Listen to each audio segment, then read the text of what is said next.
Werewolf Shifter Romance, written by Amelia Hart. Chapter 1. The Ring of Sacrifice. The cold stone walls of Blackmoor Prison had been weeping moisture for decades, creating an atmosphere thick with despair and the metallic scent of old blood. Leanna Ravencrest pulled her worn cloak tighter around her shoulders as she approached the iron gates, her heart hammering against her ribs with each carefully measured step. The autumn moon hung low in the sky, casting silver shadows across the courtyard where she had spent the last hour waiting for the perfect moment to enact her desperate plan. At 22, Leanna had learned that sometimes salvation required sacrifices others might call foolish. The leather pouch at her belt contained herbs and tinctures from her small apothecary shop, supplies she claimed were needed for wounded prisoners. It was a lie that came easily to her lips, honed by necessity and desperation. The guard who approached matched exactly what she'd hoped to encounter. Middle-aged Garrett, with the soft belly of a man who preferred ale to duty, and eyes that held the calculating gleam of someone always seeking opportunity.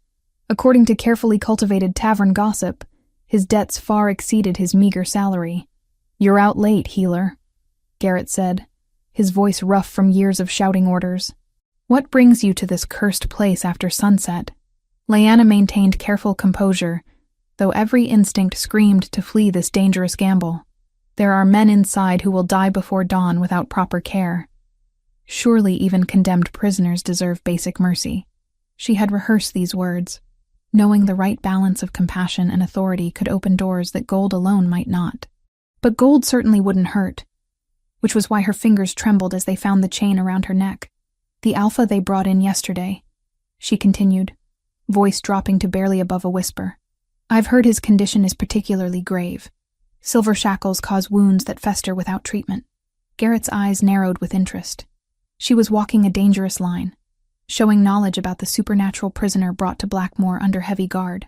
The entire village buzzed with rumors about the massive warrior with silver-streaked eyes who had fought 6 men before silver chains and wolfsbane finally subdued him. According to whispered stories, he was Ragnar Ironwolf, alpha of the Stormfang clan, captured during what should have been peaceful territorial negotiations. The official story claimed unprovoked attack, but Leanna recognized political maneuvering. More importantly, she remembered another story about Ragnar Ironwolf, one most villagers had forgotten. 3 years ago, when rogue wolves descended on their settlement like a plague of darkness and claws, Ragnar and his warriors had arrived at the crucial moment to drive them back. He'd stood in the village square afterward, dark hair matted with blood, silver eyes scanning the crowd to ensure every villager was accounted for. Leanna had been 19 then, helping her mother tend the wounded, watching him refuse all hospitality until certain no threat remained. That memory burned now as she faced Garrett's expectant stare.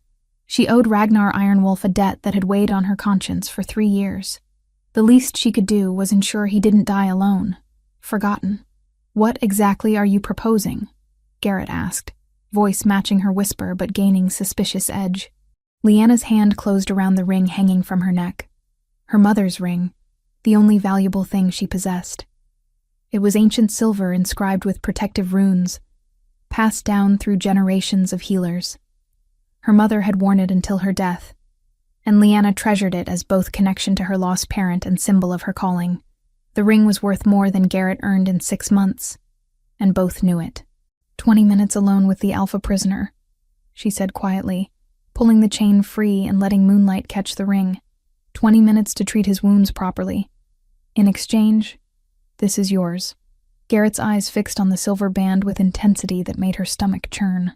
She watched him calculate the ring's value against the risk of allowing unauthorized access to such a dangerous prisoner. "Ancient silver," he said finally, reaching to touch the ring with one grimy finger. "Worth a fortune to collectors." "It belonged to my mother, and her mother before her," Leanna replied, surprised by her voice's steadiness despite threatening grief. "I wouldn't offer it lightly." This was true, though she couldn't explain the real reason for her willingness to sacrifice so much. Something deep in her chest had been pulling her toward the prison since learning of Ragnar's capture, a magnetic force she couldn't name or understand. Every rational thought screamed this was madness, throwing away her most precious possession for a man already condemned to die at dawn. But rationality had never governed her most important decisions. 20 minutes, Garrett said finally, pocketing the ring with practiced efficiency. And if anyone asks, you were never here. I know nothing about healers visiting prisoners after hours. Leanna nodded, not trusting her voice as she watched her mother's ring disappear. The loss felt immediate and devastating, as if she'd just severed connection to everything that once made her feel safe. Follow me, Garrett muttered, producing keys from his belt. 20 minutes. Not a second longer. The corridor leading deeper into the prison was narrow and oppressive, lit only by torches casting dancing shadows on stone walls. The air grew thicker with each step, heavy with unwashed bodies, despair, and something else that made her skin prickle with awareness. It was a wild scent, speaking of forests and moonlight, and dangers civilized people tried to forget. As they walked, Leanna became increasingly aware of her thundering heartbeat. What was she truly doing here? What could she accomplish with 20 minutes and healing supplies? Even if she eased Ragnar's suffering, he would still die at dawn. She would have traded her mother's ring for nothing more than conscience's satisfaction. But as they approached the heavy door leading to high-security cells, something inside her chest began to warm, responding to an invisible signal she couldn't understand. "This is my limit," Garrett announced, stopping before an iron-banded door. "Your alpha friend is in the last cell on the right. Try not to get killed, healer. I don't fancy explaining to authorities why I let you wander around unguarded." With that encouraging farewell, he unlocked the door and gestured her to enter alone. The chamber beyond was smaller than expected, containing 3 cells separated by thick iron bars. 2 cells were empty, their straw-covered floors evidence of recent occupants who'd likely met Sunrise fate. But the 3rd cell, at the far end, was occupied. Even in dim torchlight, Ragnar Ironwolf commanded attention. He sat against the stone wall, silver shackles binding wrists and ankles to chains embedded deep in masonry. His dark hair reached past his shoulders, partially obscuring his face. What struck her most was his carefully maintained beard covering his strong jaw, still neat despite imprisonment. A reminder that even in captivity, he maintained dignity. His clothes were torn and blood-stained, evidence of struggle. The silver shackles had burned angry red welts where they contacted skin, and she could see wounds already showing infection signs. When he raised his head to look at her, Leanna felt the world shift. His eyes were exactly as remembered, silver gray like storm clouds, but now holding depths of pain and fury that made her breath catch.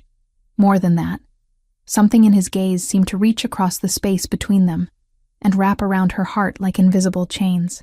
"You," he said, voice rough from dehydration, filled with emotion she couldn't identify. "I know you." Leanna stepped closer to the bars, hands trembling as she gripped cold iron. "You saved my village 3 years ago. I was there when you drove off the rogues." Ragnar's eyes narrowed slightly as he searched memories. "The healer's daughter. You helped tend the wounded. My mother died last winter," Leanna said quietly, unsure why she felt compelled to share this. "I've taken over her practice." Something shifted in Ragnar's expression, a softening that made him look younger despite pain lines around his eyes. "I'm sorry for your loss. She was a good woman. She refused payment for treating my warriors that night. The simple kindness nearly undid her composure. Here was a man facing execution at dawn, chained and wounded and abandoned, offering condolences for a loss he had no obligation to acknowledge. "I've come to help you," she said, holding up her supply bag. "I can't change what happens at Sunrise, but I can ensure you don't suffer unnecessarily." Ragnar studied her face intently, silver eyes seeming to catalog every detail. "You bribed the guard. It wasn't a question." Leanna saw no point denying it. "I gave him something valuable, something that belonged to my mother." "Why?" The simple question hung between them, loaded with implications she wasn't ready to examine. Why had she risked everything to help a man she barely knew? Why had she traded away her most precious possession for 20 minutes in a prison cell? "Because you saved us," she said finally. "Because you didn't have to. But you did. And because—" She trailed off, unable to put words to the inexplicable pull she felt toward him. "Because what?" he prompted gently. Leanna met his eyes, seeing something that made her heart race with fear and anticipation. because it feels like the right thing to do. The only thing. For a moment stretching between heartbeats, they simply looked at each other through iron bars. Then Ragnar smiled. And despite everything, the chains, wounds, certainty of approaching death, it was a smile that transformed his entire face. "Then come closer, little healer," he said softly. "Let's see what magic those talented hands possess." As Lyanna fumbled for the key Garrett had given her, she had no idea she was about to cross a threshold that would change both their lives forever. But deep in her chest, something golden and warm was beginning to unfurl. Responding to the presence of the man who would soon become far more than just another patient in need of healing, the key turned in the lock with a soft click that seemed to echo through eternity. Chapter 2. The Claiming Mark. The moment Lyanna's fingers made contact with the silver shackles around Ragnar's wrists, the world exploded into sensation that defied explanation. A jolt of pure energy raced up her arms, through her chest, and settled deep in her core like liquid fire that burned without consuming. She gasped, nearly dropping her healing supplies as every nerve in her body awakened with an awareness she had never experienced. Ragnar's reaction was even more profound. His entire body went rigid against the stone wall, his silver-gray eyes widening as they locked onto hers with intensity that made her feel transparent. A low, rumbling sound emerged from deep in his chest. Not quite growl, not quite moan, but something primal that sent shivers cascading down her spine. "What is this?" Lyanna breathed, though even as she spoke the words, some ancient part of her already understood. "The mate bond," Ragnar whispered, reverence and desperate longing coloring his voice. "You're my fated mate." The concept should have been foreign to her. She was barely more than human, with only traces of supernatural heritage running through her bloodline.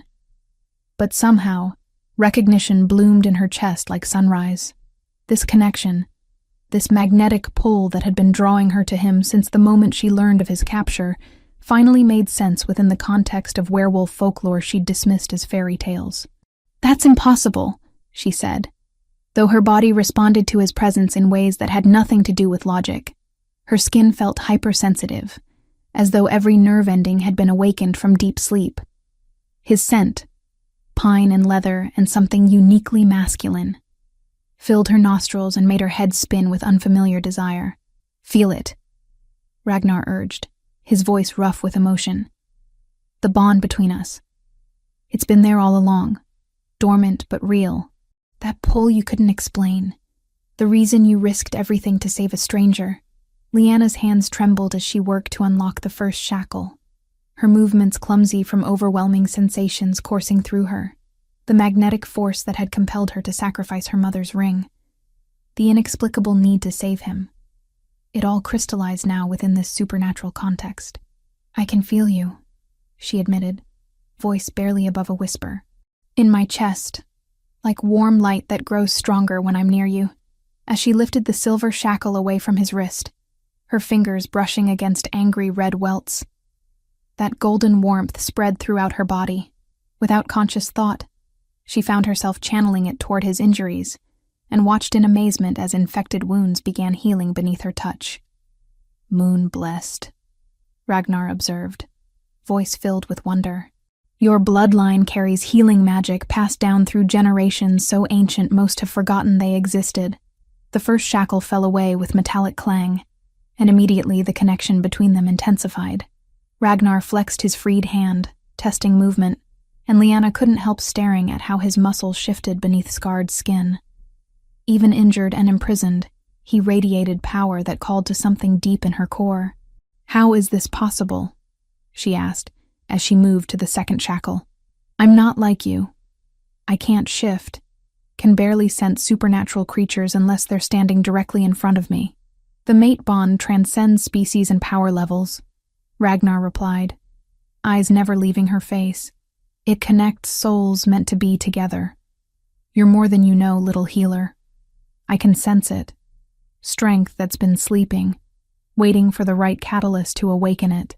The second shackle joined the first on the stone floor, and suddenly Ragnar's hands were free.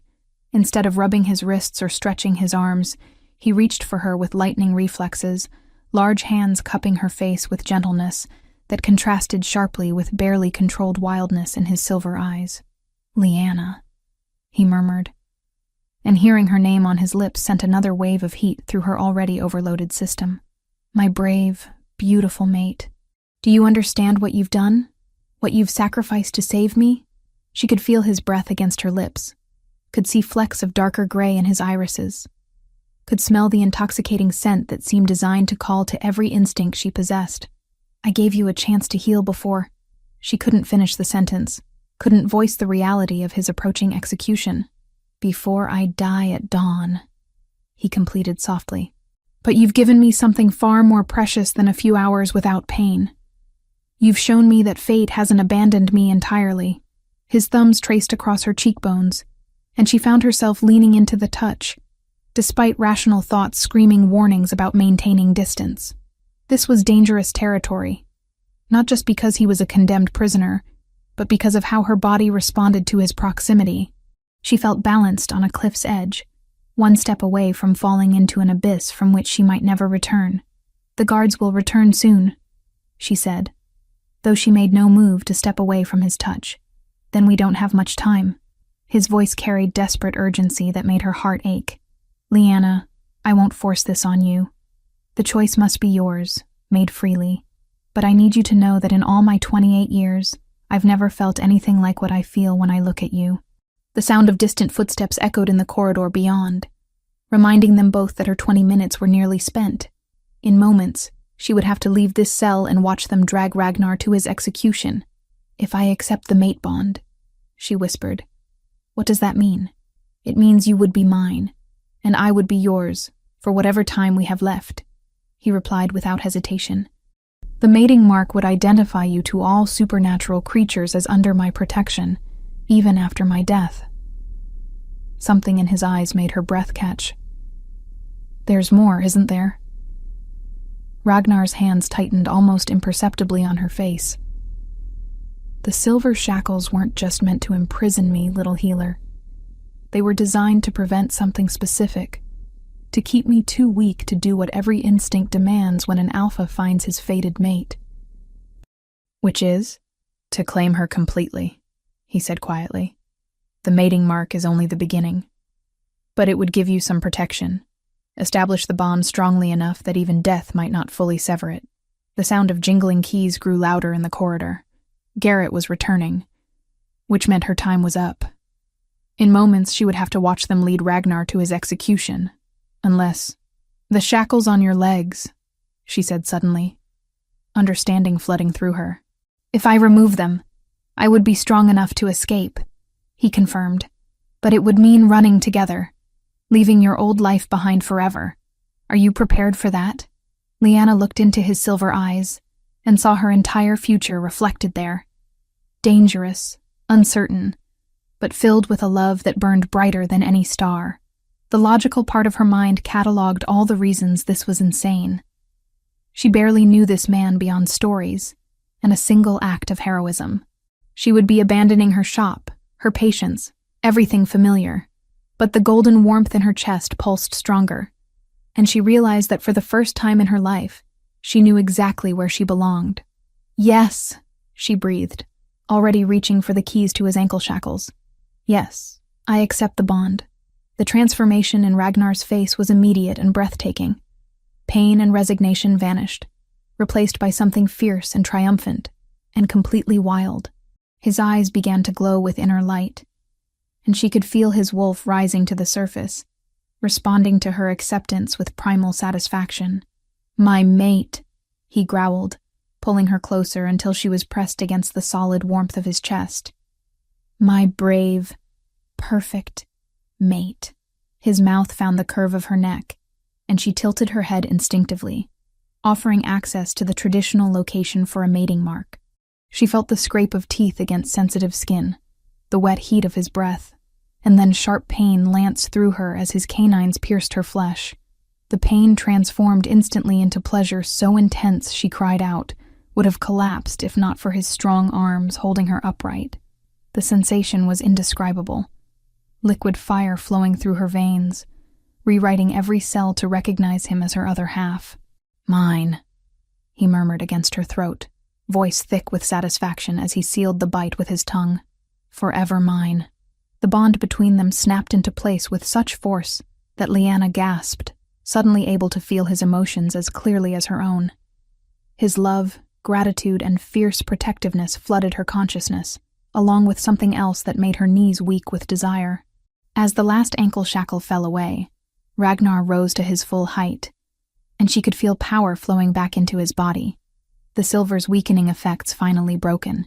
Through their new bond, she sensed his wolf just beneath the surface, ready to emerge at a moment's notice.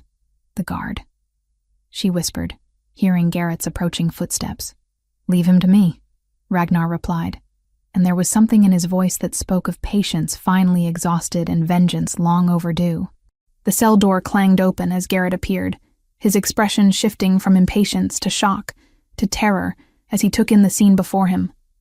The fallen shackles, Ragnar standing free and tall, and the unmistakable scent of fresh mating mark in the air. "What have you done?" Garrett whispered, hand moving toward the alarm bell on his belt. "Exactly what was always meant to happen," Ragnar replied calmly, stepping between Leanna and the guard with predatory grace. What followed was swift and efficient.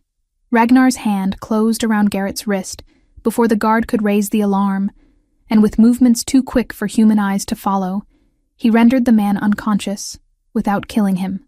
"The ring," Leanna said quietly, watching Ragnar search the fallen guard's pockets. He retrieved her mother's ring with reverence that made her heart clench, then stepped behind her to fasten the chain around her neck.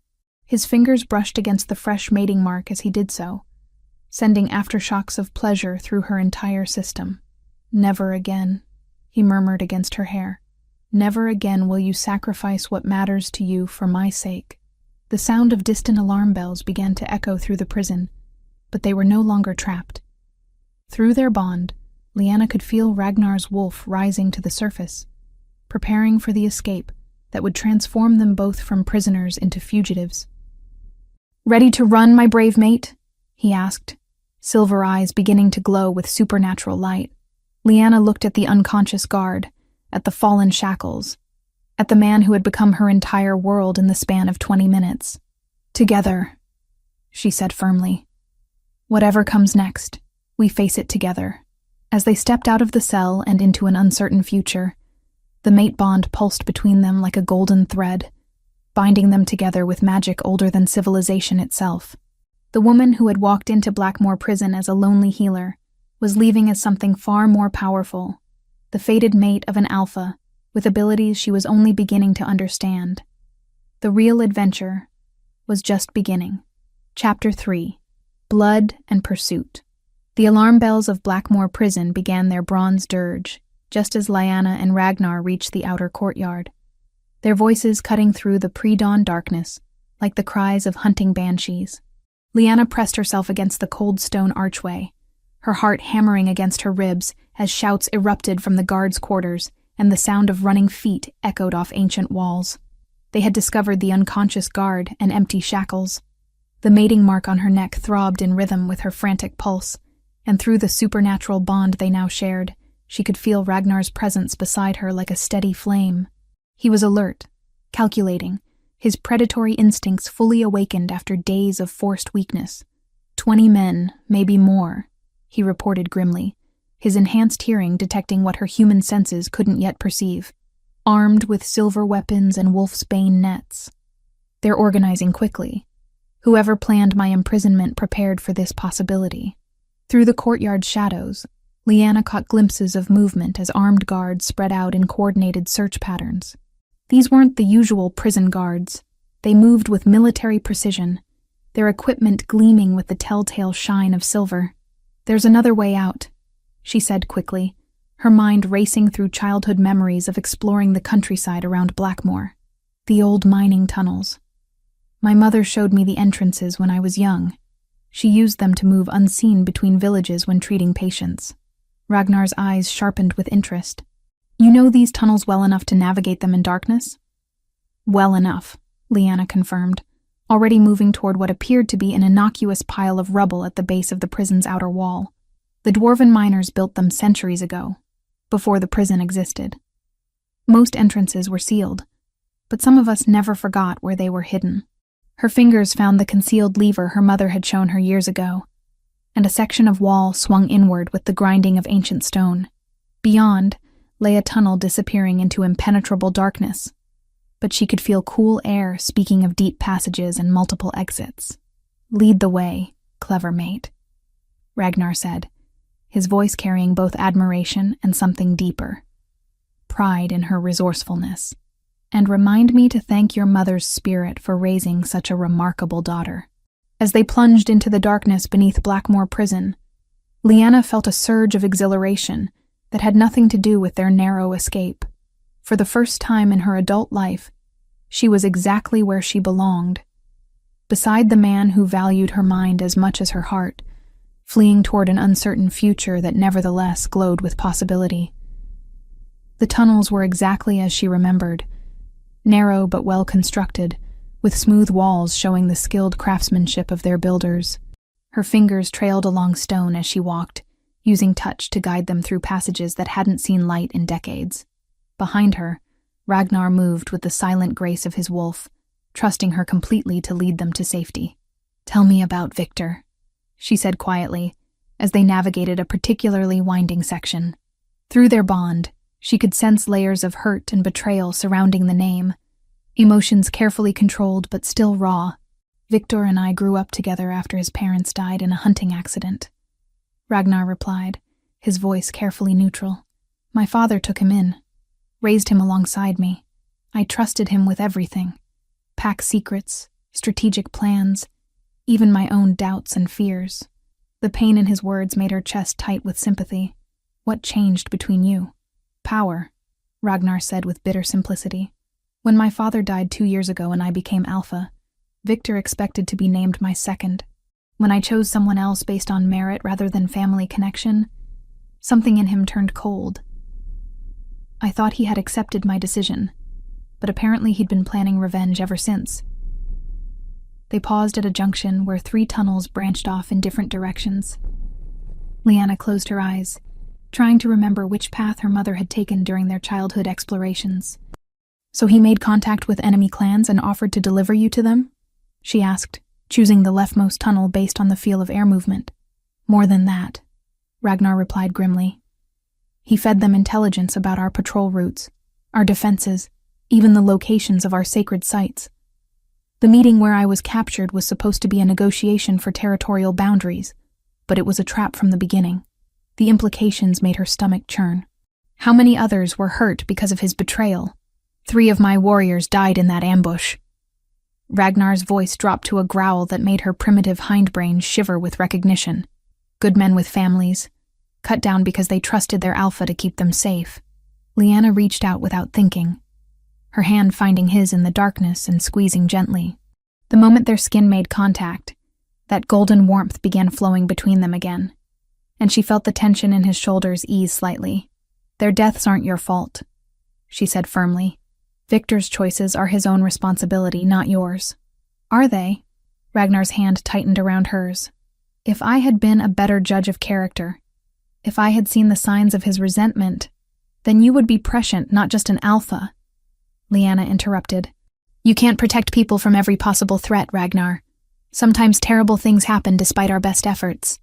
They walked in companionable silence for several minutes, their footsteps echoing softly in the ancient passageway. But gradually, Lyanna became aware of another sound. The distant rumble of voices, growing steadily closer. "They've found the entrance," Ragnar confirmed, his enhanced hearing detecting the pursuit long before it would be audible to her.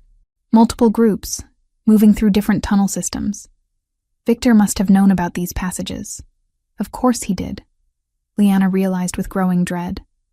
My mother wasn't the only healer who used these tunnels.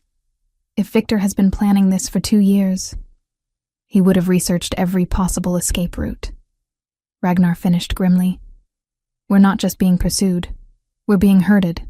The sound of approaching voices grew louder, echoing from multiple directions now. Through their bond, Lyanna could feel Ragnar's wolf pressing closer to the surface, responding to the threat with predatory alertness. The main exit is still half a mile ahead, she said, her heart sinking as she realized the implications. They'll catch us before we reach it. Ragnar stopped walking, his hand tightening protectively around hers. Then we don't try to outrun them. We make our stand here, where the narrow passages work in our favor. Us? Leanna questioned, already knowing the answer but needing to hear it. You're my mate now, he replied with quiet conviction. That means we face everything together. But when I tell you to run, you run. Promise me. Leanna looked at him in the darkness, feeling through their bond his absolute determination to protect her, even at the cost of his own life. I promise, she lied, knowing she would never abandon him regardless of how desperate their situation became. The first torchlight appeared at the far end of the tunnel, followed by the sound of coordinated footsteps. But instead of the chaotic pursuit she expected, the approaching forces moved with military discipline that spoke of careful planning and superior numbers. My dear cousin, a cultured voice called out, echoing off the stone walls with aristocratic confidence. Surely there's no need for this continued unpleasantness. Come out, and let's discuss your situation like civilized wolves. Ragnar's lips pulled back in a silent snarl, his canines already lengthening in preparation for what was to come. Victor, he growled, the name carrying years of hurt and betrayal. I should have known he wouldn't risk his own neck by leading the hunt personally, Leanna whispered. But even as she spoke, she could smell something else in the air. Expensive cologne mixed with the scent of superiority, and barely contained violence. Oh, but I am here, dear cousin. Victor's voice came again, closer now, along with some friends who were very interested to meet the legendary Ragnar Ironwolf. The Blood Moon clan sends their regards, as do several human mercenaries who specialize in hunting supernatural fugitives. The torchlight grew brighter, and Leanna could see shadows moving with purpose through the tunnel system. They were surrounded, trapped in a web that had been years in the making. What do you want, Victor? Ragnar called out, his voice carrying the absolute authority of an alpha despite their precarious position. What I've always wanted, came the reply, now close enough that individual footsteps could be distinguished. What should have been mine from the beginning? The pack, the territory, and now, your newly acquired mate. The casual way Victor mentioned her made Leanna's skin crawl with revulsion. Through the bond, she felt Ragnar's fury spike to dangerous levels, his control over his wolf form beginning to strain under the pressure of protective rage. She bears my mark, Ragnar said, his voice dropping to the deadly calm that preceded explosions of violence. The claiming has been completed. Has it? Victor's laugh echoed off the stone walls with cruel amusement. A hasty bite in a prison cell hardly constitutes a proper claiming, cousin, especially when the mate in question possesses abilities neither of you fully understands yet. The torchlight was close enough now that Leanna could make out individual figures, men in dark clothing carrying silver weapons, their movements coordinated with military precision. At their head walked a figure she recognized from Ragnar's descriptions. Tall, aristocratic, with features similar enough to her mate's to mark them as family, but carrying an aura of cold calculation that made her instinctively recoil. Victor stepped into the intersection where they waited, flanked by armed men whose scents spoke of different clans and species. His smile was perfectly practiced, the expression of someone accustomed to getting what he wanted through charm or force. Leanna, he said, inclining his head in a mockery of polite greeting. Such a pleasure to finally meet you properly. Your reputation as a healer precedes you, though I suspect your true value lies in abilities you haven't even discovered yet. What do you want? She asked, proud that her voice remained steady despite the fear clawing at her insides. What any sensible alpha wants, Victor replied easily. A mate worthy of strengthening the bloodline, territory to expand my influence, and the elimination of threats to the natural order. The casual way he discussed her as property made Ragnar's growl fill the tunnel, a sound of pure animalistic fury that made the armed men shift nervously. But Victor seemed unperturbed, his attention focused entirely on Leanna with an intensity that made her feel like prey being evaluated by a predator. Here's what's going to happen, Victor continued conversationally.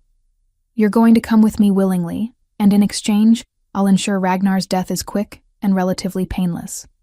Refuse, and I'll let my associates demonstrate why they're considered the best supernatural hunters in the region. Through their bond, Lyanna felt Ragnar's desperate protest, his willingness to die rather than see her suffer. The choice was impossible: save the man she loved by condemning herself to a lifetime with his treacherous cousin, or watch Victor torture him while she remained helpless. But as she looked into Victor's cold blue eyes, Lyanna realized something important. He needed her alive and relatively unharmed, which meant she had leverage he didn't expect her to recognize. "If I agree," she said slowly, "you swear on your honor as an alpha that Ragnar won't be harmed."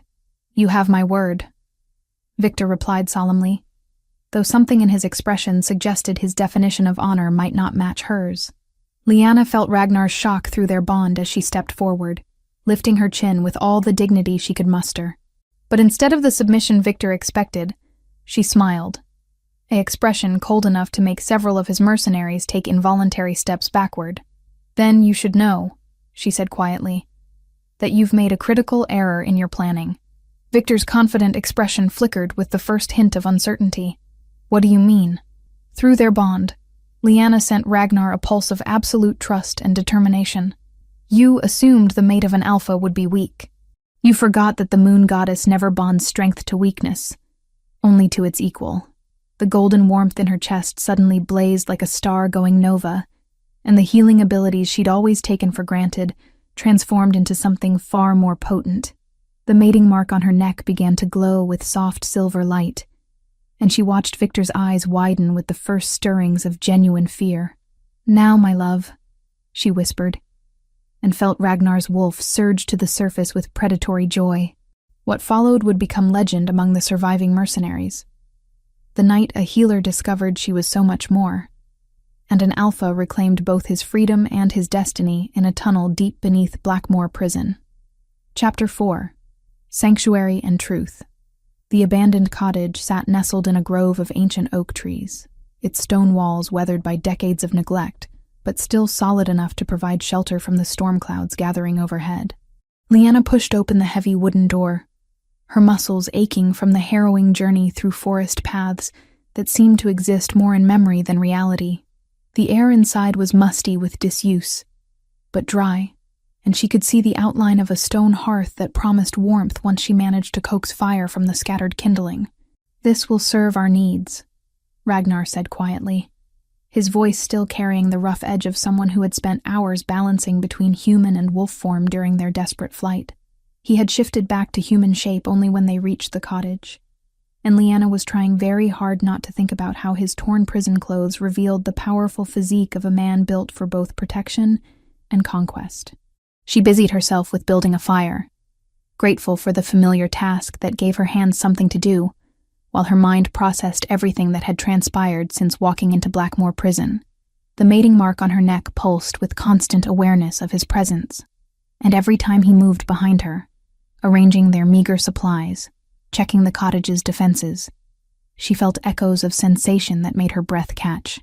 Through their bond, she could sense the layers of his thoughts: relief at their escape, concern for her well-being, and underneath it all, a growing intensity that spoke of needs barely held in check. The mate bond was more than just emotional connection. It was a pull toward physical completion that grew stronger with each passing hour. "Tell me about the abilities I displayed in the tunnels," she said, needing to focus on practical matters rather than the way firelight played across his scarred chest. "That power, the way I could suddenly do things I'd never imagined possible." Ragnar settled on the floor beside her, close enough that she could feel warmth radiating from his body, but not quite touching. Moon-blessed bloodlines carry magic that's been dormant in most families for generations. Your mother likely had similar abilities but chose to keep them hidden for your protection. The fire caught with satisfying crackle, and Lyanna sat back on her heels to study his profile in the dancing light. His expression was carefully controlled, but through their bond, she could sense the depth of knowledge he possessed about supernatural heritage. "Why would she hide it?" she asked softly. "Because power draws attention," Ragnar replied grimly, "and not all of that attention is benevolent. There are those who would use moon-blessed abilities for their own purposes, regardless of the cost to the individual." Lyanna pulled her knees up to her chest, wrapping her arms around them as she absorbed this information. Like Victor? Victor is just the beginning, Ragnar said with bitter honesty. If word spreads about what you can do, about what our bond represents, there will be others. Alphas who see you as a prize to be won, councils who view you as a resource to be controlled, enemies who consider you a threat to be eliminated. The implications made her stomach churn, but also sparked something defiant in her chest. Let them come, she said quietly. I'm tired of hiding from what I am. Ragnar turned to look at her fully, and she could see admiration mixing with concern in his silver eyes. My brave mate, he murmured. But bravery without wisdom is just another form of recklessness. They sat in comfortable silence for several minutes, watching flames dance and listening to wind picking up outside the cottage. But gradually, Lyanna became aware of other sensations. The way Ragnar's thumb traced small circles on her palm when their hands accidentally touched, the heat building between them despite the evening's coolness, the pull of the mating bond that seemed to grow stronger with each shared breath. There's something else we need to discuss, she said finally, though her voice came out huskier than intended. Victor mentioned that our bond wasn't complete, that a hasty bite in a prison cell doesn't constitute proper claiming. Ragnar's eyes darkened, and she could feel his desire spike through their connection like liquid fire. The mating mark establishes the bond and provides some protection, he said carefully. But werewolf mating customs involve additional ceremonies and physical bonding that strengthens the connection beyond what can be challenged by outside forces. Physical bonding, she repeated, her cheeks warming as understanding dawned. You're talking about consummation. Among other things, he agreed. The complete claiming involves trust, acceptance, and the joining of not just bodies, but souls. It's not something to be undertaken lightly, especially when both parties are still learning about each other. Lyanna studied his face in the firelight, seeing the careful control he maintained despite the hunger she could sense through their bond. And if we don't complete the claiming, what then? Then Victor's claim about being able to challenge our bond has some validity, Ragnar admitted reluctantly. Ancient laws do allow for such challenges under specific circumstances, especially if the female has not fully accepted her mate. The cottage suddenly felt too small, the air too thick with unspoken possibilities. Lyanna stood abruptly, moving to the small window that overlooked the forest. She could see her reflection in the glass, face flushed, eyes bright with desire and uncertainty in equal measure. You're asking me to commit to something permanent, she said quietly, to bind myself to a man I've known for less than a day, no matter how strongly this bond pulls at me. I'm not asking you to do anything, Ragnar replied, and she could hear him moving closer behind her. The choice has to be yours, made freely without coercion. I won't be like Victor, using circumstances to force what should be given willingly. She turned to face him, and the raw honesty in his silver eyes made her knees weak with want and fear combined. And if I need time, if I'm not ready for such complete commitment, then we take that time, he said without hesitation. I've waited 28 years to find my mate. I can wait longer for her to be certain of her choice.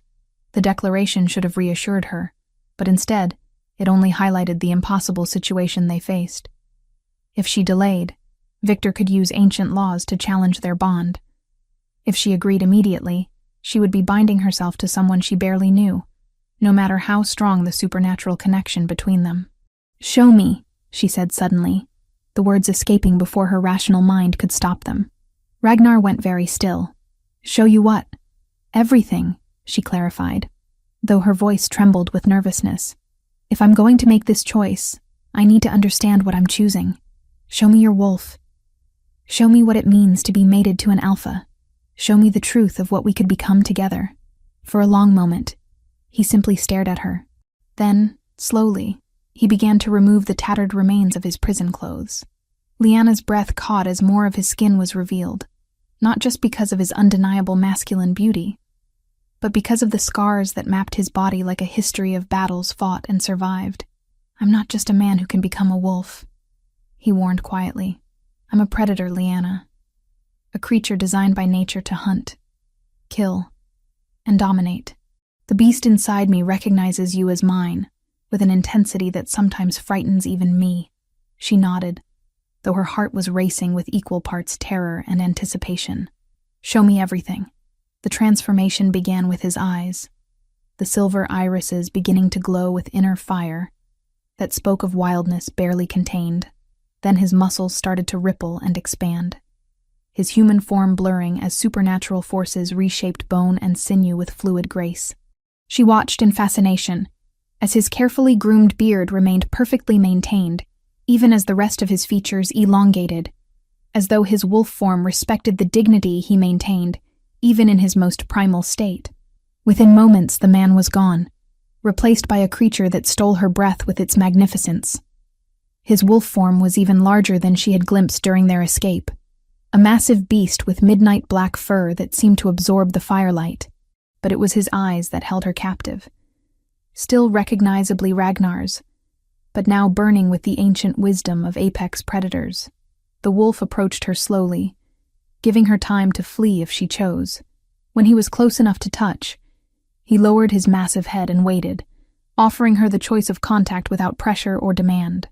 With trembling fingers, Lyanna reached out and buried her hands in his thick fur. The wolf made a soft sound, not quite whine, not quite purr, and leaned into her touch. Through their bond, she could feel his emotions: protective love, desperate hope, and underneath it all, the wild hunger of a predator who had found his perfect match. "You're magnificent," she whispered, and the wolf's tail moved in what might have been pleased acknowledgement. As she continued to touch him, stroking the powerful muscles beneath his fur, Lyanna felt something shift inside her chest. Not fear, but recognition. This dangerous, beautiful creature was hers, just as surely as she was his. The thought should have terrified her, but instead, it filled her with a sense of completion she had never experienced. "I accept you," she said quietly, meeting those glowing silver eyes. "All of you. The man and the wolf, the protector and the predator. If you'll have me."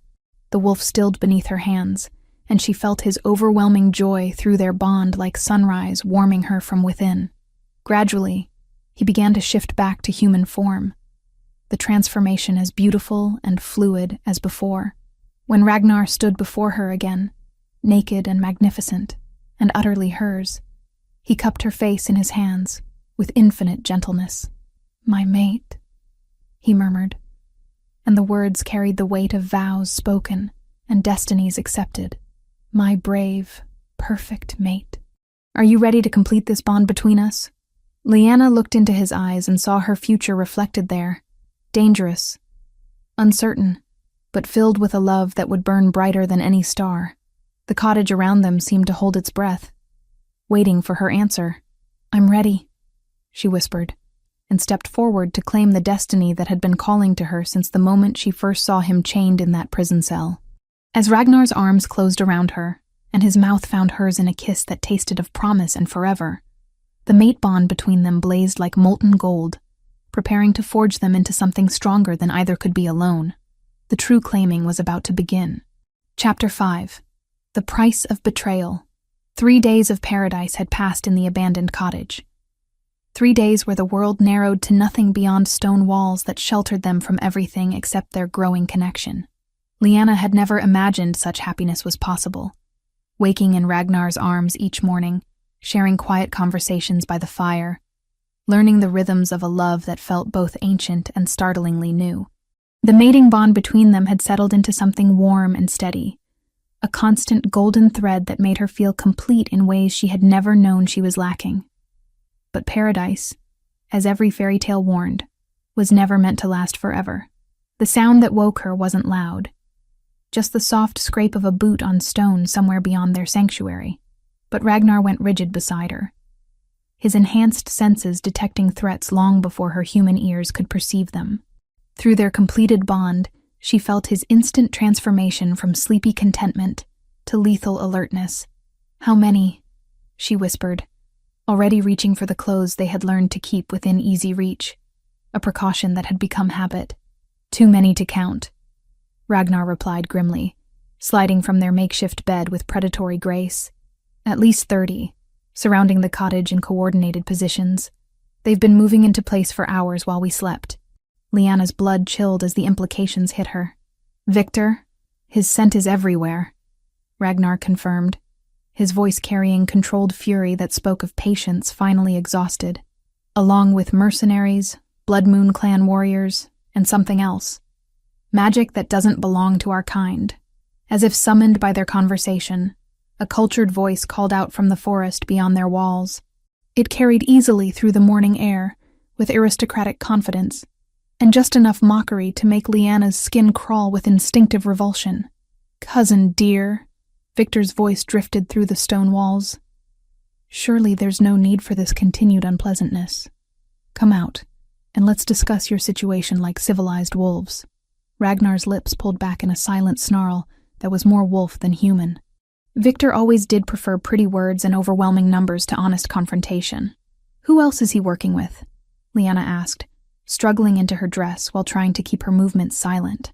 Through their bond, she could feel Ragnar's wolf pressing against the surface, responding to the threat with barely contained violence. The scent signatures suggest Blood Moon clan enforcers, human mercenaries who specialize in hunting supernatural creatures, and he paused, nostrils flaring as he identified the strange magical signatures. A blood witch. Someone old and powerful enough to mask supernatural bonds. The implications made her stomach churn. Blood witches were creatures of nightmare and forbidden legend, practitioners of magic so corrupt it violated the natural order itself. If Victor had allied himself with such beings, their situation was far worse than she had imagined. Through the cottage's single window, Leanna caught glimpses of movement among the trees. Armed figures in dark clothing, carrying weapons that gleamed with silver, their positions coordinated with military precision. These weren't the chaotic rogues who had once threatened her village. This was an army prepared for war. "There has to be a way out," she said, though her voice lacked conviction. "The mining tunnels, or perhaps all blocked," Ragnar said quietly, and she could feel his grim resignation through their bond. "Victor knows this terrain as well as I do. He would never have approached without cutting off every possible escape route." The voice came again, closer now, as if Victor was walking casually toward their door despite the danger he knew Ragnar represented. "I know you can hear me, dear cousin, and I know you have the lovely Leanna with you. Such a remarkable woman. Did you know that completing your mate bond has awakened abilities even she doesn't fully understand yet?" Leanna went cold, her hand instinctively moving to the fully healed mating mark on her neck. Through their connection, she could sense new depths to her powers, abilities that had been sleeping until the bond's completion brought them to the surface. If Victor knew about these changes, "He's been watching us," she whispered, horror creeping into her voice. "He knows we completed the bond." Ragnar's expression darkened with murderous intent. "Victor," he called out, his voice carrying the absolute authority of an alpha, despite their precarious position. "If you have something to say it to my face instead of hiding behind your hired killers." "Gladly," Victor replied, and Leanna heard the soft sound of the cottage door being pushed open. The man who entered was everything she had expected, and nothing she had prepared for. He looked enough like Ragnar to mark them as family. The same height and aristocratic bone structure, but where Ragnar's presence radiated controlled strength tempered by honor, Victor's carried cold, calculating intelligence that made her feel like prey being evaluated by a predator. His clothes were immaculate despite the early hour and forest setting. His smile the practiced expression of someone accustomed to getting what he wanted through charm or violence. "Leanna," he said, inclining his head in a mockery of polite greeting. "Such a pleasure to finally meet you properly.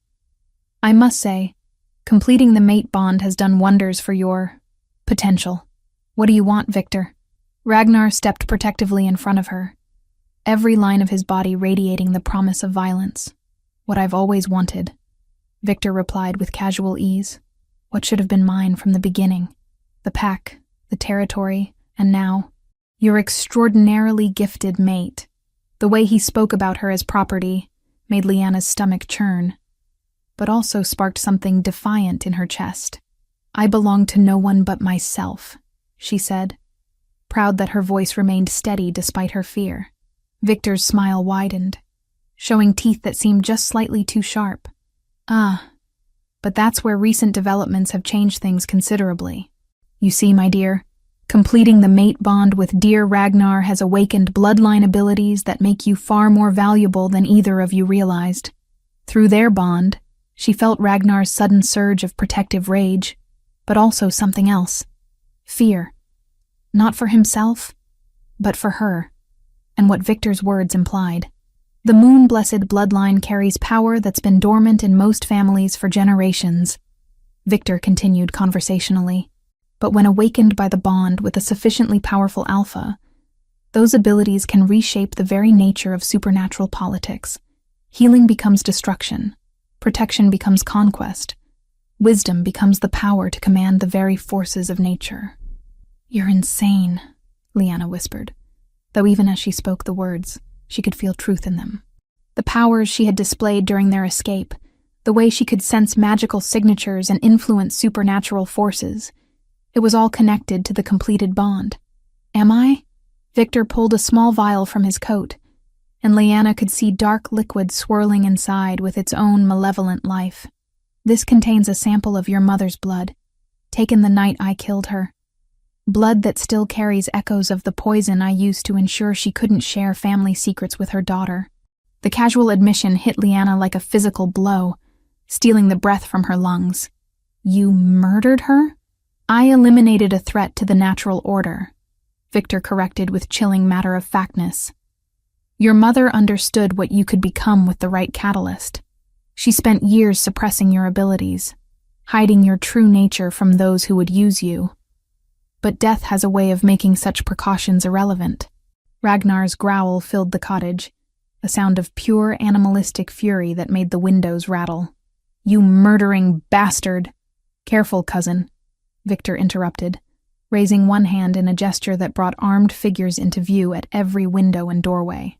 Remember, you're outnumbered 30-1, and my associates specialize in hunting creatures exactly like you. As if to demonstrate his point, several mercenaries stepped into view, their weapons trained on Ragnar with professional precision. Lyanna could see silver bullets in their guns, wolfsbane-laced nets ready to deploy, all designed to bring down even the most powerful alpha. Here's what's going to happen, Victor continued with conversational calm. Lyanna is going to come with me willingly, and in exchange, I'll ensure Ragnar's death is quick and relatively painless. Refuse, and I'll let my associates demonstrate why they're considered the finest supernatural hunters gold can buy. Every instinct in Lyanna's body screamed against the proposal, but through their bond she could feel Ragnar's desperation, his willingness to die rather than see her suffer. The choice seemed impossible. Save the man she loved by condemning herself to Victor's plans, or watch him be tortured to death while she remained helpless. If I agree, she said slowly, you swear you won't harm him? You have my word as an alpha. Victor replied solemnly, though something in his eyes suggested his definition of honor might not match hers. But instead of the immediate compliance Victor expected, Lyanna smiled, an expression cold enough to make several mercenaries shift nervously. Then you should know, she said quietly, that you've made several critical errors in your planning. Victor's confident expression flickered with the first hint of uncertainty. What do you mean? Through their bond, Lyanna sent Ragnar a pulse of absolute trust and love, along with something else, a plan born of desperation and the growing awareness of her own power. You assumed that completing the mate bond made me more valuable. You never considered that it might also make me more dangerous. The golden warmth in her chest suddenly blazed like a star being born, and the abilities Victor was so eager to exploit transformed into something far more potent than healing magic. The mating mark on her neck began to glow with silver light, and she watched Victor's eyes widen with the first stirrings of genuine fear. You see, she continued, feeling power flowing through their bond from Ragnar to amplify her own abilities. The Moon-Blessed don't just heal. When properly motivated, we can do so much more. The cottage around them began to tremble as forces older than civilization itself responded to her call, and Lyanna realized that the real battle was just beginning. Victor had wanted to claim a weapon. He was about to discover he had awakened a force of nature instead. Chapter 6. Bonds of iron. The great hall of Victor's stronghold was everything Lyanna had expected from a man who valued power above all else. Imposing stone walls lined with banners depicting conquest. A massive hearth designed more for intimidation than warmth, and everywhere the oppressive scent of dominance barely contained. She sat in the ornate chair Victor had indicated, her hands folded carefully in her lap to hide their trembling, while he paced before her with the satisfaction of a predator who had finally cornered his prey. But Victor had made a critical miscalculation. The woman he had captured was no longer the uncertain healer who had walked into Blackmoor prison. The completed mate bond had awakened abilities that pulsed through her veins like liquid starlight, and through her connection with Ragnar, she could feel his presence even through the stone walls of his prison far below. "You really are quite remarkable," Victor said, pausing to study her with those cold blue eyes that shared Ragnar's coloring, but none of his warmth. "I can practically see the power radiating from you now that the bond is complete. The moon-blessed bloodline shows in everything from your posture to the way magic responds to your presence. What do you truly want from me?" Lyanna asked, pleased that her voice carried steady authority despite the terror coiling in her stomach. "Want?" Victor laughed, the sound echoing off stone walls with unpleasant resonance. "My dear, what I want is to harness that extraordinary power flowing through you. The moon-blessed abilities you've awakened could reshape the entire supernatural hierarchy, but only in the hands of someone with the wisdom and strength to wield them properly." He moved closer, and Lyanna fought every instinct that screamed at her to flee. Through the mate bond, she could sense Ragnar's fury and desperation, but also something else. He was planning, preparing, drawing on resources Victor couldn't detect. "The bond between Ragnar and myself is complete," she said, meeting Victor's gaze with defiance.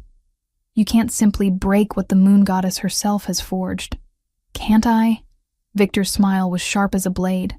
"Perhaps not through conventional means, but I've spent considerable time and resources preparing for exactly this situation. 3 days to consult with experts in supernatural bonds, and the methods to redirect them." As if summoned by his words, the hall's side door opened to admit a figure that made Lyanna's blood freeze. The woman who entered was ancient beyond measure, her skin like parchment stretched over sharp bones, her eyes milky white with cataracts that somehow conveyed malevolent intelligence. The aura of wrongness surrounding her, magic that felt like corruption given form, told Lyanna exactly what she faced. "A blood witch," she whispered, her mother's warnings about such creatures echoing through her mind. "Morgana Darkbane," Victor said by way of introduction. "Meet the lovely Lyanna.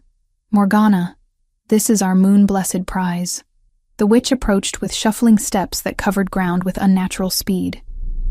When she reached Lyanna's chair, she extended one gnarled finger toward the mating mark on her neck, but stopped just short of contact as silver light began emanating from Lyanna's skin. "Interesting," Morgana croaked, her voice like grinding stone. "The bond is indeed complete, but that presents opportunities rather than obstacles. A fully awakened moon-blessed is far more valuable than a dormant one. Can you transfer the bond?"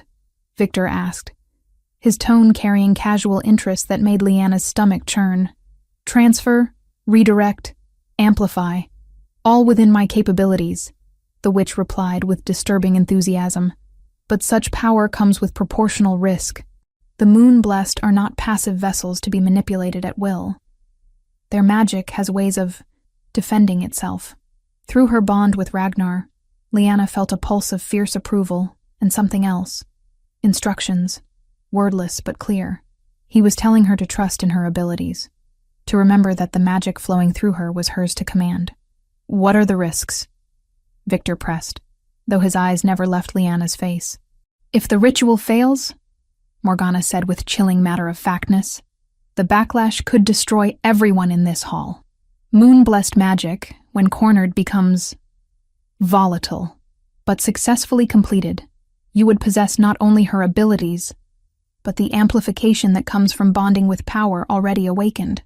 The casual discussion of magical violation made Lyanna's jaw clench, but it also sparked something deeper. the same defiant flame that had driven her to save a condemned prisoner with nothing but determination and her mother's ring. If Victor thought she would submit meekly to his schemes, he had severely underestimated what his cousin's mate had become. "How long do I have?" she asked quietly, already beginning to gather the power flowing through her like golden threads.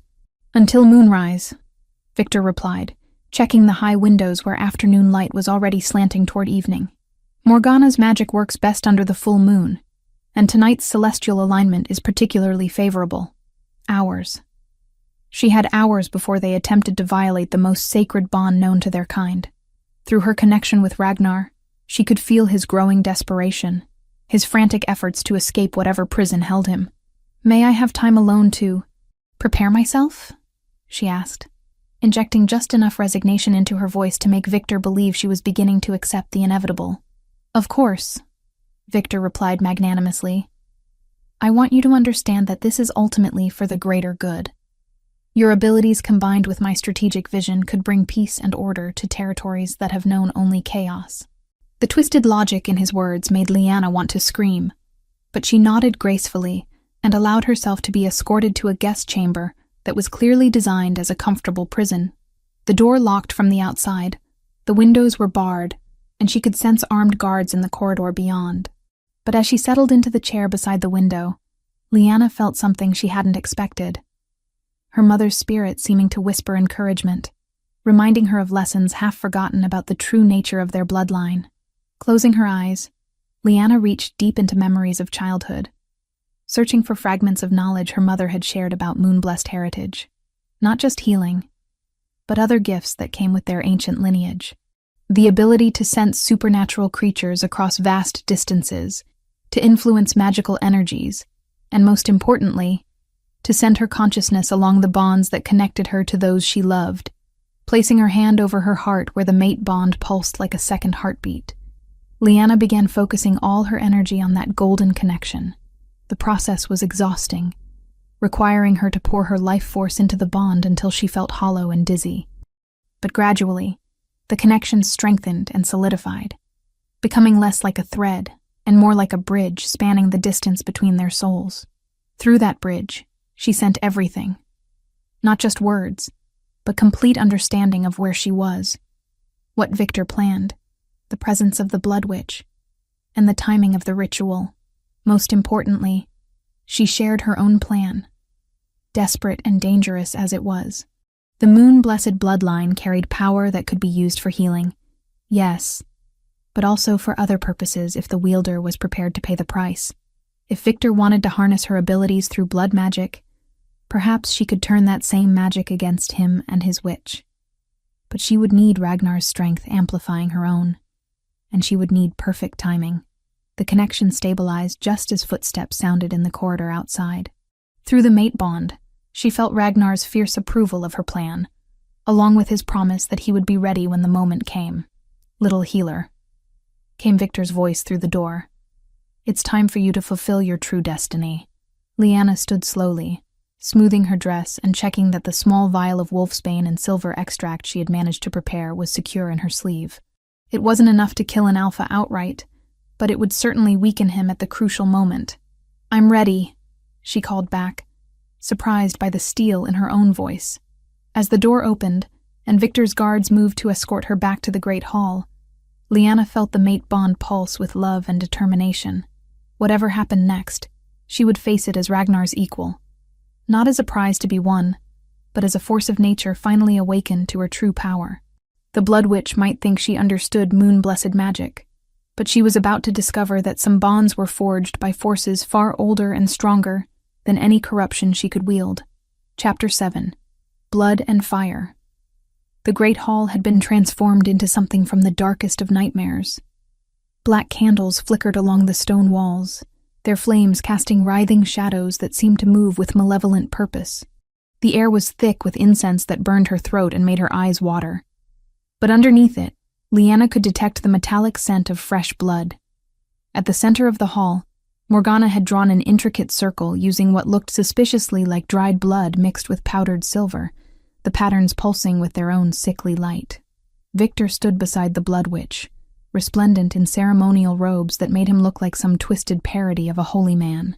His eyes gleamed with anticipation as he watched Lyanna being led to the circle's edge, and she could smell his arousal mixed with triumph, a combination that made her stomach churn with revulsion. "Beautiful," he murmured as she was positioned at the northern point of the circle. "You have no idea how long I've dreamed of this moment, sweet Lyanna. How many nights I've imagined harnessing the power that flows through your veins." "And you need blood magic to access it," Lyanna replied quietly, proud that her voice carried no trace of the terror clawing at her insides. "How fitting for someone who murdered my mother." Victor's expression darkened at her tone, but before he could respond, Morgana cackled with delight. "Oh, she has spirit, this one. It will make binding her power all the more satisfying." The witch moved to the center of the circle, carrying a ceremonial chalice that seemed to absorb light rather than reflect it. "Now then, child, let's begin with something simple. Your blood, freely given, will anchor the ritual." When Lyanna hesitated, two of Victor's guards stepped forward, their hands moving to silver daggers at their belts. The threat was clear: cooperate, or they would take her blood by force. Through the mate bond, she could feel Ragnar's presence growing stronger, closer. But he wasn't here yet. She needed to buy more time. "What exactly does this ritual accomplish?" she asked, extending her hand with feigned reluctance. "Nothing too complex," Morgana replied, producing a silver blade that gleamed with unnatural sharpness. "Your blood, mixed with his, while I weave the proper enchantments. The magic will transfer your mate bond from the absent alpha to the one who stands before you, along with all the power that bond has awakened." The blade bit into Lyanna's palm with surgical precision, sending drops of her blood into the dark chalice. The moment her blood made contact with whatever was already inside, the liquid began to smoke and writhe like something alive. But instead of the corruption she expected, she felt her own power responding to the mixture. Through their bond, she sensed Ragnar's location, directly below them, in the stronghold's deepest dungeons, but no longer imprisoned. He was moving, fighting, drawing closer with each passing moment. "Excellent," Victor said, moving to add his own blood to the mixture. The moon-blessed bloodline is even more potent than the ancient text suggested. As Victor's blood joined hers, Lyanna felt something she hadn't expected.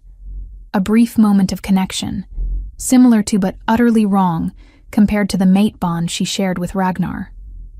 Through that twisted link, she caught a glimpse of Victor's true nature: the casual cruelty, the complete lack of empathy, the cold calculation that drove every action.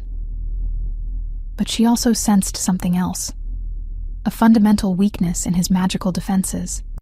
Victor's power as an alpha came from domination and fear, rather than the earned loyalty that strengthened Ragnar. It made him predictable, brittle in ways he didn't recognize. "Now comes the delicate part," Morgana announced, beginning to chant in a language that seemed to crawl along Lyanna's skin like insects. "Drink, child, and let the magic remake your very essence." The chalice was pressed to Lyanna's lips, and she could smell the corruption within. Not just the blood magic, but something designed to weaken her will and make the magical transformation easier. If she drank this, Victor believed she would become exactly what he wanted: a compliant source of power with no memory of the man she truly loved. But as the rim of the chalice touched her lips, Lyanna made her move. Instead of drinking, she bit down hard on her own tongue, filling her mouth with blood charged with her moon-blessed abilities. Then, channeling every ounce of power flowing through her, she made that blood burn with purifying energy.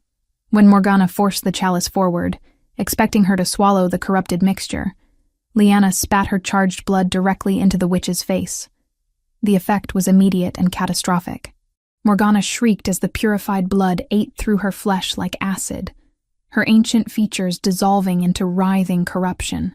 The dark magic that had sustained her for centuries turned against itself, and within moments, the powerful blood witch was nothing more than ash and screaming wind. The ritual circle exploded with backlash energy, silver flames racing along the blood-drawn patterns and setting the ceremonial banners ablaze. Victor was thrown backward by the magical shockwave, his robes catching fire as he crashed into the stone wall behind him. But Lyanna's desperate gamble had cost her. Using so much of her life force at once left her drained and weak, her knees buckling as darkness crept in at the edges of her vision. Through the mate bond, she could feel Ragnar's presence like a blazing star, but he still seemed impossibly far away. "You little bitch!" Victor snarled, staggering to his feet and ripping away his burning robes to reveal the muscled torso beneath. His eyes had shifted to the golden glow of his wolf, and she could see his human restraint cracking under the pressure of rage and thwarted desire. "Do you have any idea what you've done? What you've cost me? I've stopped you from violating the most sacred bond known to our kind," Lyanna managed, though her voice was barely above a whisper. "Temporarily," Victor corrected, advancing on her with predatory intent. "Blood magic was just one option.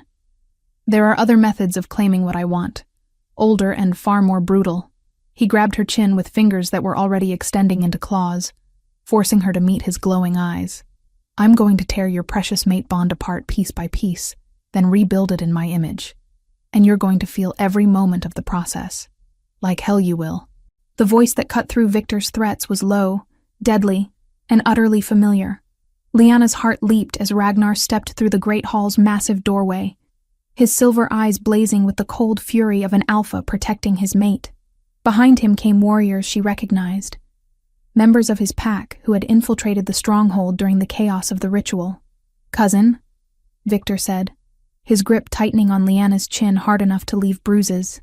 "How good of you to join us. Though I'm afraid you're too late to stop what's already begun." "Am I?" Ragnar's smile was all teeth and deadly promise. "Because from where I stand, it looks like your blood witch is nothing but ash. Your ritual circle is destroyed, and my mate just proved she's far more dangerous than either of us gave her credit for." Through their bond, Lyanna felt his fierce pride in her actions, but also his concern for her condition. The magical backlash had weakened her more than she had realized, and she wasn't sure how much longer she could remain conscious.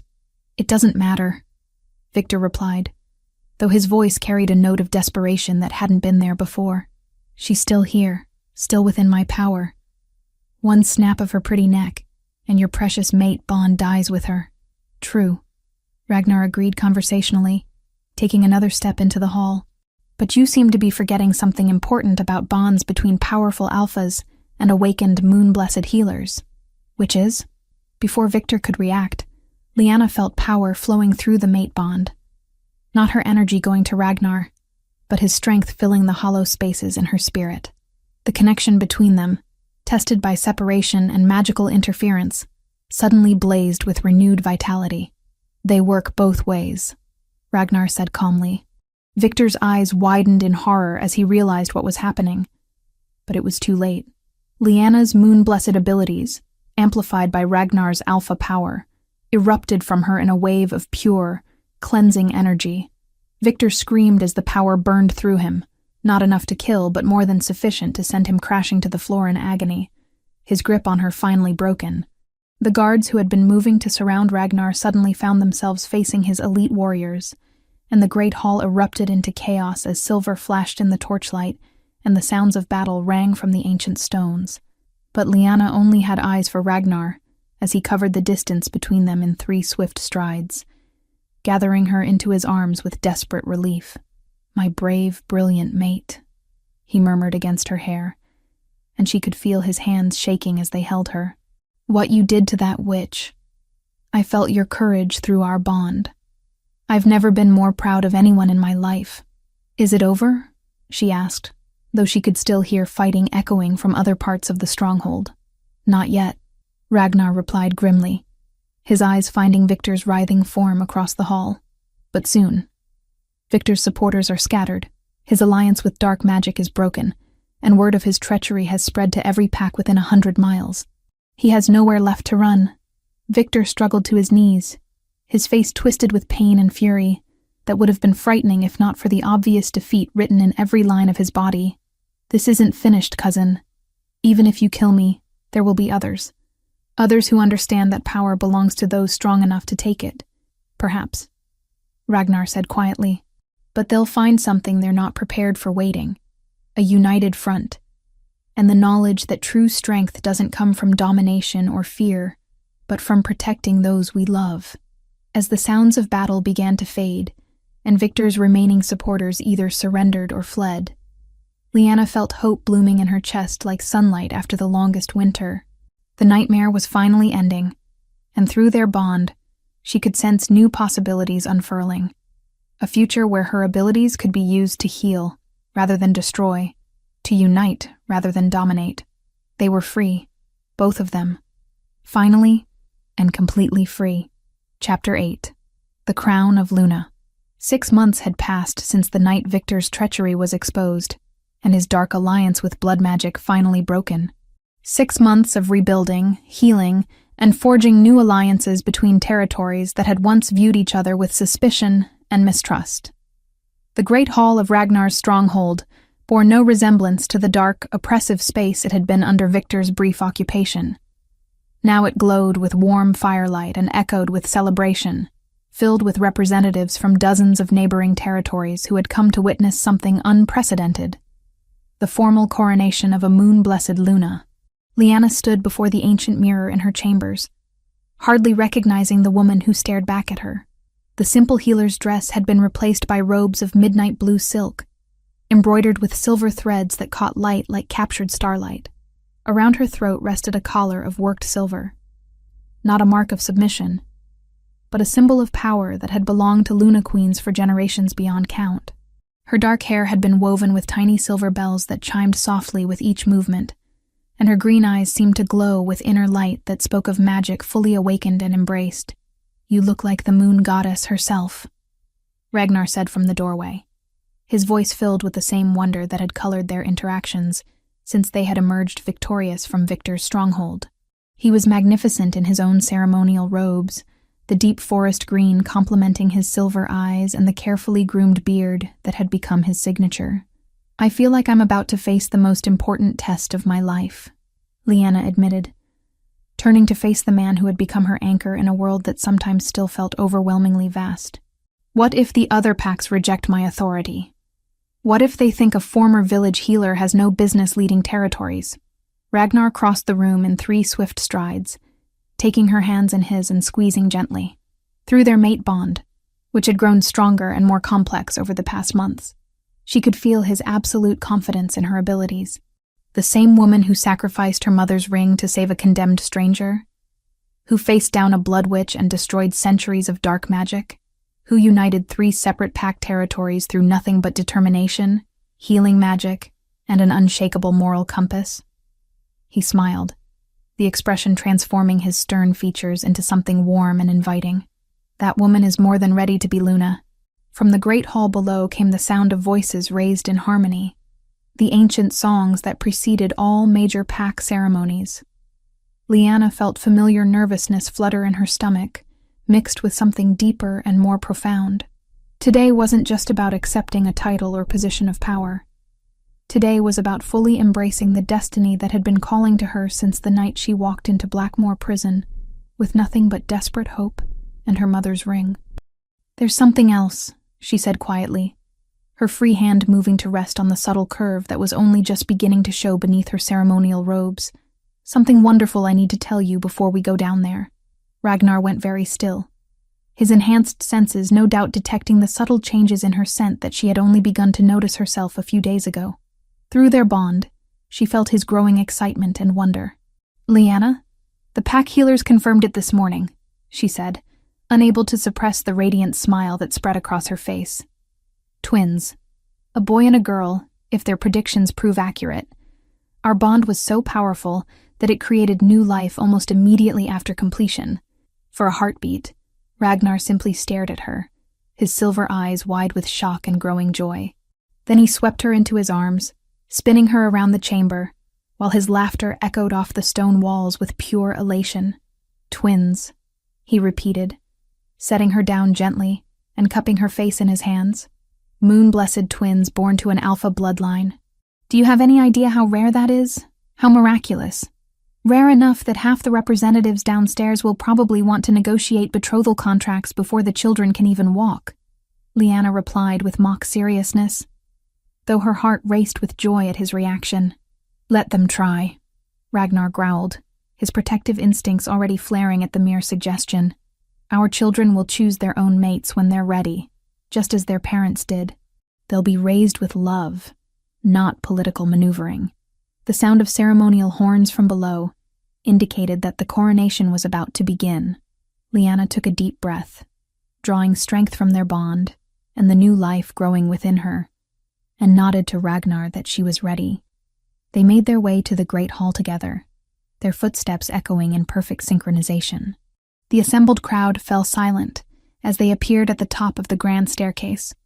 Hundreds of faces turned upward to witness this historic moment. Lyanna could see pack leaders from territories that had been enemies for generations standing side by side, united in recognition of what she and Ragnar had accomplished together. At the center of the hall stood the ceremonial circle, but instead of the corrupted blood magic Victor had attempted to use, this one was drawn with blessed silver and surrounded by candles that burned with pure white flame.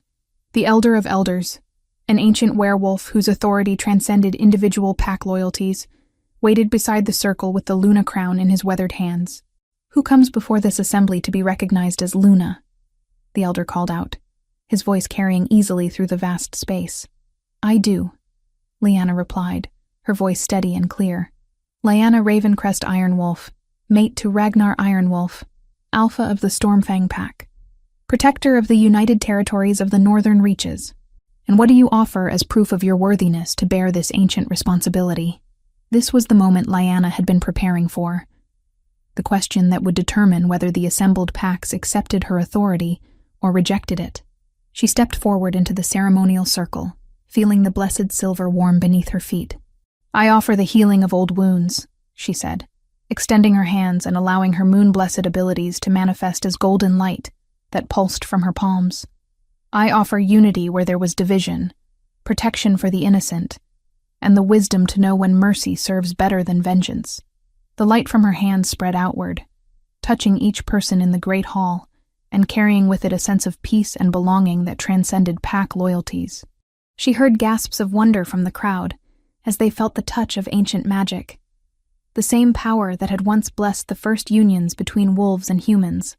"I offer my life, my magic, and my unborn children to the service of all our people," she continued, her voice growing stronger with each word. "Let the wolves of every territory know that they have a Luna who will fight for them, heal them, and protect them as fiercely as she protects her own family." The Elder stepped forward, lifting the Luna crown high above his head. It was a masterpiece of ancient craftsmanship. Silver wrought into the shape of a crescent moon, set with stones that seemed to hold captured moonlight in their depths. "Then by the authority vested in me by the Council of Ancients, by the blessing of the moon goddess herself, and by the acclamation of the assembled packs, I crown you Lyanna Ironwolf, Luna of the United Territories." As the crown settled onto her head, Lyanna felt a surge of power unlike anything she had experienced before. Not just her own moon-blessed abilities, but the combined strength of every pack that had chosen to accept her authority.